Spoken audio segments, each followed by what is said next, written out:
Yes, tuli ku mukutu gwaffe ogwa Standard News nange muzzukulu wa Mugema anti gwe buli wondaba kitegeeza mba nnyingidde wate nga nkuleetedde ekipya. Olunaku lwaleero amawulire gendeese bannange si malungi. Waliwo munnamawulire bambi eyakubiddwa amasasi agamusse agamujje mu budde ng'ono nno amannya ge ye Joy Nam. Nkusaba subscribinga omukutu guno ogwa YouTube ate nga tulidde ku TikTok The Standard News UG nayo obeera osobola okubeera nga otusangayo.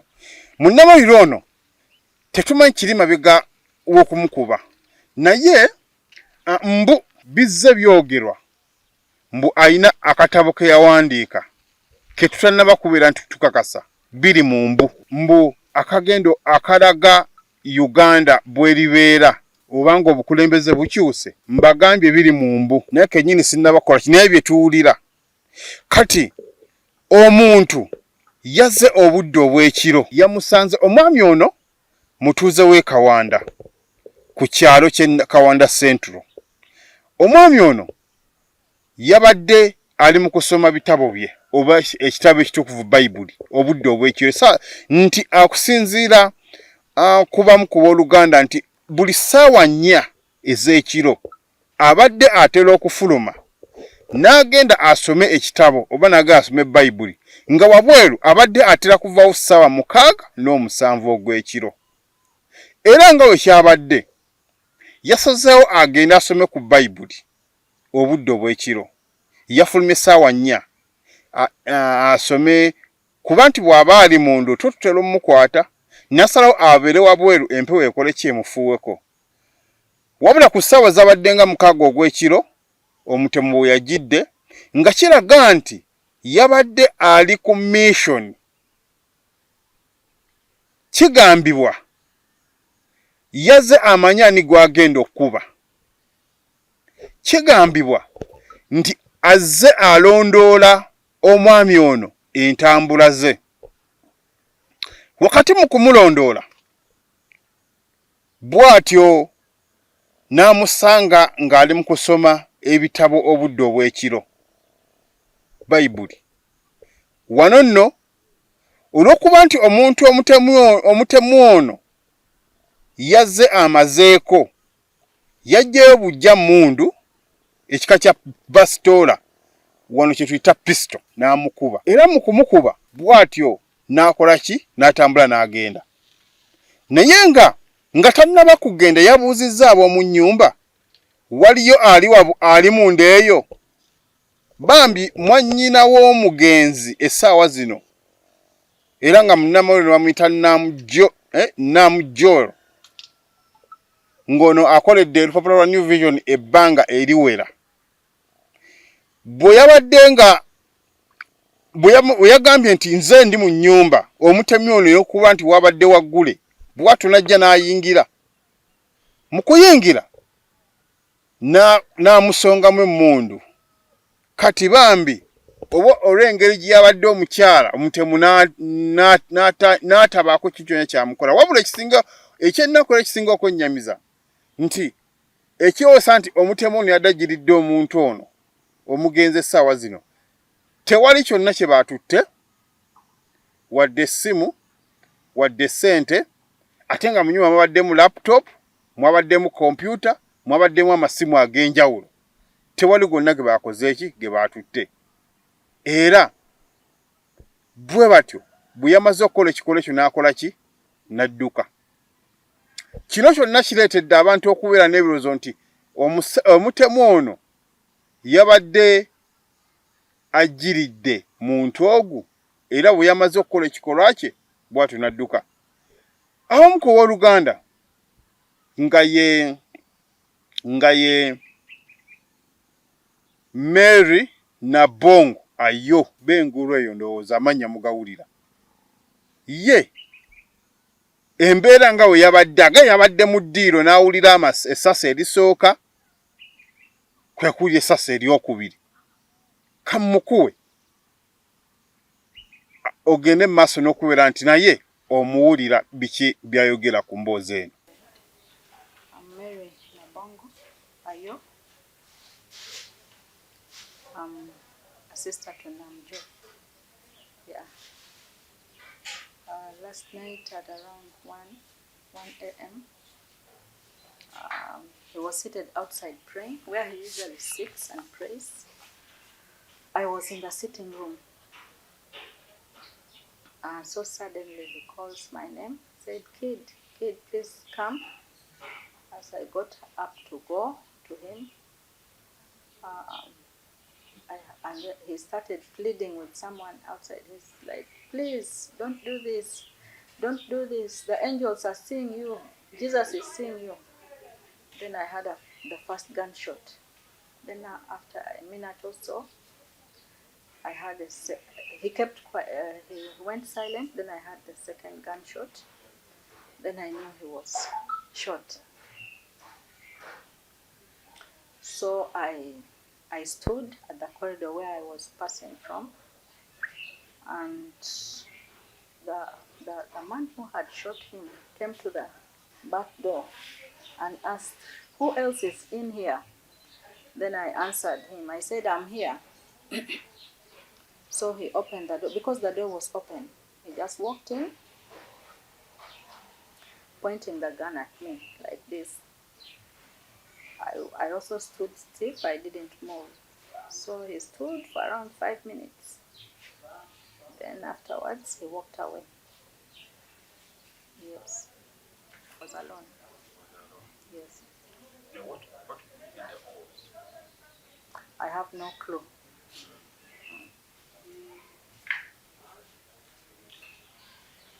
After,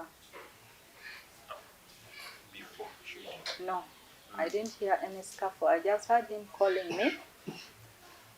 Then I woke up to go. He usually calls me when he's seated there. He sits there every day. It wasn't the first time, so I thought it was the normal. Sometimes when he comes across something interesting on his phone, he calls me. I go look at it. Yeah. Yeah, he had covered his face. You could only see the eyes and the mouth. He also had gloves on. You could only see his fingers, the fingertips. Yeah. And he was putting on a black striped with white jumper, black trousers and big shoes. Yes. I don't know. I cannot tell. Yeah. Now, what is your view?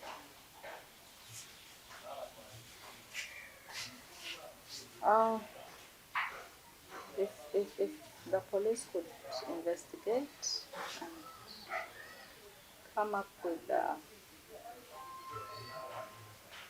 some information, it would help. But the life is already gone. So,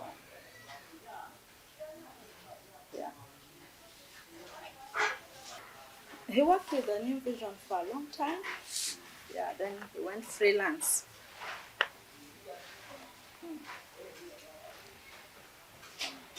Yeah. Jumma, sorry, What is the name of the deceased? Nam Jo. Nam Jo. What was the age? 55 years old. Yeah. Are you the wife? No, I'm the sister. You are a sister? Yes. No, who is the wife? He wasn't married. Who is married? No. You are all the sisters. I'm the sister. The other one is also the sister. This is my husband's phone. What about the photo of the deceased? I have it here.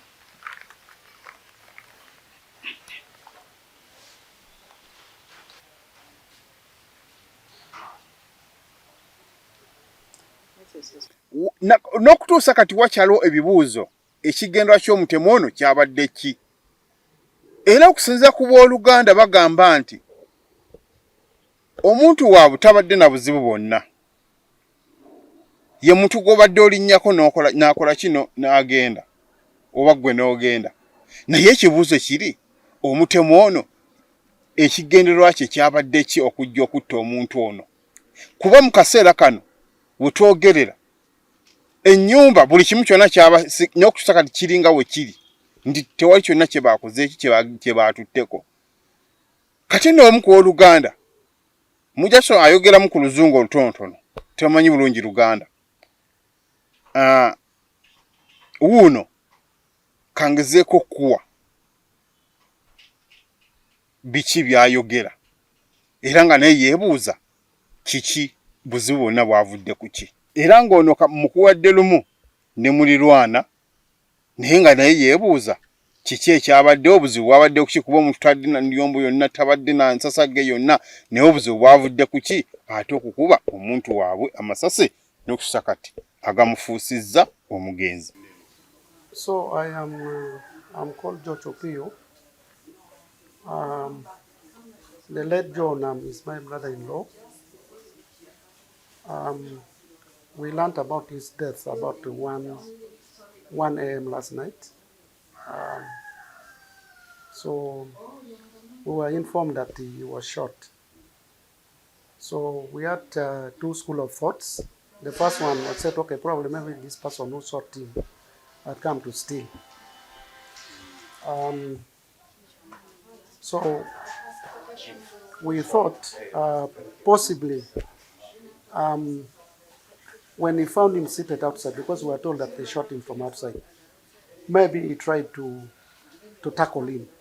And because he was harmed, and we know that most of the time when thieves are harmed, and you try to tackle them, then they will do away with you. But then later on also when we were told by the sister that before she had 2 gunshots, the lady had called him. The lady called him, and when he got up to go to the lady, then he met the person, the assassin, and he pointed the gun at her, and he was there for 5 minutes before he walked away. And we were also told that there were laptops and phones, which the person decided not to pick and just walked away and left. So it made us to think that probably maybe the motive was not coming to steal. So we then said, okay, probably maybe this person was being targeted. This person was sent to kill the person, to kill him, and because we were informed that most of the time he sits out. He sits out here, maybe after around midnight, 1 there. So maybe someone wanted to take his life and they were monitoring him. And yet last night was an opportunity, they came and they did the job. George Opio is my name. And the late is my brother-in-law. Was my brother-in-law. My name is Mopit Diana from Kawanda Central. Last night they killed a very, very peaceful man who was called Namjo. He was the most peaceful man around the village. He loved children, he loved the neighbors, he greeted everyone. But the bad person just came. He was sitting outside every night. He sat outside to pray up to around midnight or up to around 1. And then it was approaching 1. We heard gunshots and they knocked us that they have shot Uncle Joe. And we came outside hoping to rush him to hospital. But we found they had wounded him on the head and we realized he's dead. So instead of rushing him to hospital, we called police, who came in and they confirmed that he's dead, and they took his body to the city mortuary and they asked us what had happened. And then, he died just like that. So my appeal to the government of Uganda is to please patrol our areas regularly and to keep us safe, because at this time we are in a lot of shock and we are very, very afraid. If a person like Joe can just be killed just like that. So we are all afraid. Please, the government of Uganda, keep us, the citizens, safe. Thank you very much. My name is Mopit Diana, the immediate neighbor and friend to this family where our brother was shot. Abakulembeze tusobola okunoonya ku bakulembeze bo balina nayo endowooza bo bagamba nti omutemu ono ateeka okuba nti ebbanga lyonna azze alinnyo omuntu ono amanda nga buli sitepu gyatuukako nga omutemu naye nga waali. Kuba kyewuunyisa ennyumba oba amaka gano gali mundako ye yagategedde atya nga kiraga nti walibaawo ekiri emabega w'ettemu lino. Bo nga bo lye batayinza kutubeera nti bategeera, era bo nga bo lye batayinza kubeera nti basuubira. Omanye ebifamile zino zibaamu enkayana ebiseera ebisinga, kuba nti bw'oba otunulira abantu abazzenga bafa tutunuulire nti baani abazzenga bakola ebikola bino, kuba bigenda okwetooloola nga waliwo ekibaddewo nga nakino kibaddewo nga nakino kibaddewo. Kati ne twebuuza kiki ddala ekiri emabega wa kino. Abakulembeze b'ekitundu kino nga bo bagamba nti kyandiba nga waliwo ekitali kituufu poliisi kyeyina okubeera nga enoonyerezaako, kuba nabo beebuuza lwaki mu bonna bazze wano era ennyumba eri munda nga kizibu okutegeera, omukini bw'aba wabweru kizibu okutegeera, kuba bo baasose kulowooza nti oba yagudde mu babbi oba omubbi yabadde agenda ku munyago gwe n'amukuba amasasi. Byonna bye twebuuza. Kankuba abakulembeze bagende maaso n'okubeera nti nabo boogera ku mbeera eno eyabadde mu kitundu kyabwe. Amanya nze Nsubuga James, defense wa Kawanda Central. Mu buntu nkolanga secretary for defense Kawanda Central.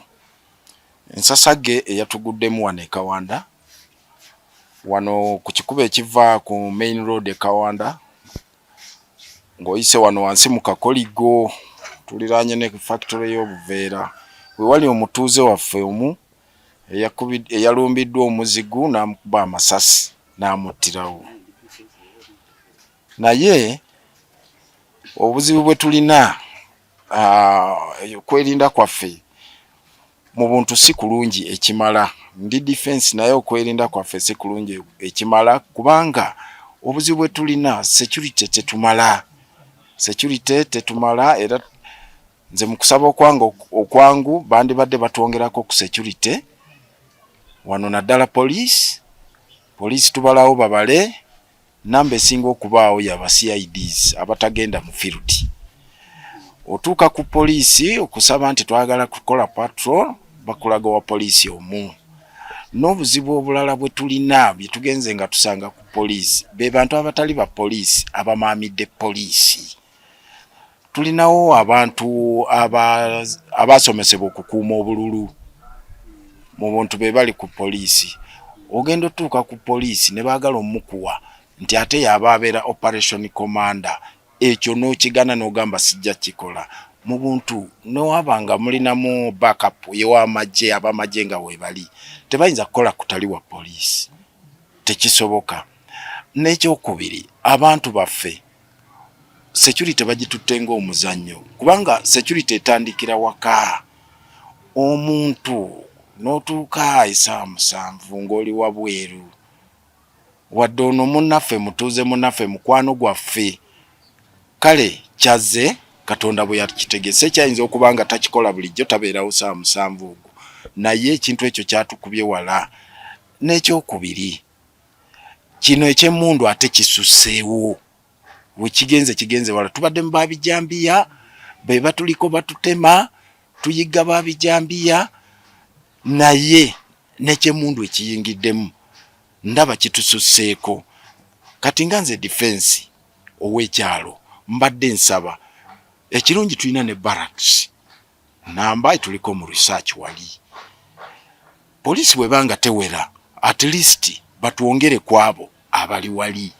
Era ekyo tukisaba nti government singa ekikola, at least ku poliisi eyongereko ab'amagye kibeere nga kimala, nga bwe tugamba nti tutambula, kubanga muyinza okutambula nga mutambula ku side ya Kawanda naye ng'ate ababbi beekukumyewa Nakyesanja. So bwe tuba tukikoledde wamu nga Nakyesanja gye bali ne Kawanda eno gye bali, ekyo kiba kijja tukolera, kubanga ekyalo kinene ekimala okuteekako abapoliisi namba station ngiriko abapoliisi 5 tuba tulina zero kati ababbi bajja tutigomya batuuke notumalawo mujja kusanga nga abantu basenga 5 ku kyalo. So nsaba abakulu mu poliisi batunuulire ekintu ekyo nti tukyetaaga buli police station weri tuongerewo ki abasirikale ba crime preventer. In fact balinze sibayita ba crime preventer, abantu bakuumi ba bululu wo batera ku poliisi ate ne banga poliisi be yesiga okusinga kiba kirala nnyo. Crime preventer it's okay ya abamu aba training bwe byaddala mu security naye waliwo abakuuma obululu bano bamaamidde poliisi nosanga omuntu wakwakuuma bululu bamutaddeko nti yabeera operation commander. Nze ndi defense ban trainingako muki mucha military twakitrainingako ennaku entono ze twamalayo naye okundaga omuntu atali mu training nti ate yababeera operation commander lwaki mba ntambula n'omulabe. Era ebiseera ebimu kyovola tubigaana. Amanya nsigadde ndi Nsubuga James, Secretary for Defense, Kawanda Central. Moya Abdu, Chairman Kawanda Central. Kitalo nnyo, kitalo ddala olw'okuvibwako omutuuze waffe. Ate omutuuze yandigenze no mu ŋŋenda erimu eri awo naye ŋŋenda eyo olw'abakyala kimpadde tutamanyi kigenderwa kyabwe oba kyabadde ki oba ki, wabula Katonda yamanyi okujja ne bamukuba amasasi mune tuvirwako omuntu omulungi. Naye saidi yaffe ng'abeekyalo tabadde na buzibu, badde mu kyalo abadde mwami omusirise abeera awo n'agenda ku kisaawe n'asaagasaaga n'obwana ate nga muntu bambi akwedde emyaka. Naye n'olwekyo munnaye omanyi Bayibuli egamba alitusa munne ekitala naye alifa kitala, naye tetumanyi lwaki oba kyabadde kigendererwa ki omuntu okujja nga toli ali mu kusaba. Bwana ekyakyenkubiriza abantu tugezeeko kale okwekuuma wadde ekibi kijja naye tetugezaako kikuba kati kye twawulidde ssaawa zabadde nga 7 naye ng'ali wabweru agenze kukola ki agenze kutendereza kusaba. Kale twafunidde ekizibu ekyo enjege wegatutukiddeko amawulire gatutuukiddeko nti bamulumbye oli najja ng'ali mu kusaba. Bano babadde mu ddiiro babadde nti akikozesa bulijjo ekyokutuula wabweru n'akola ki n'asaba ne bajja ne bakola ki ne bamukuba essasi eryamugye mu bulamu bw'ensi eno. Ne tukubiza n'abantu kamera ezo ssente zaazo si ze nnyingi ennyo kuba tulakati wano abasirikale beetala tugezeeko okufuna ku kamera tuziteeka mu maka gaffe zituyambeko kwaba obumenyi bw'amateeka bufuuse ensonga ewatali wano wokka mu Kawanda Central waba n'ebitundu ebitulinaanye ggwanga lyonna ffenna tusula ku tebuukye. So kyetukubiriza abantu basobola bafune bukamera obuli cheap at least kituyambeko singa tuba tufunye obuzibu ng'ebyo by'okwerinda. Kozi nekyensinga okusaba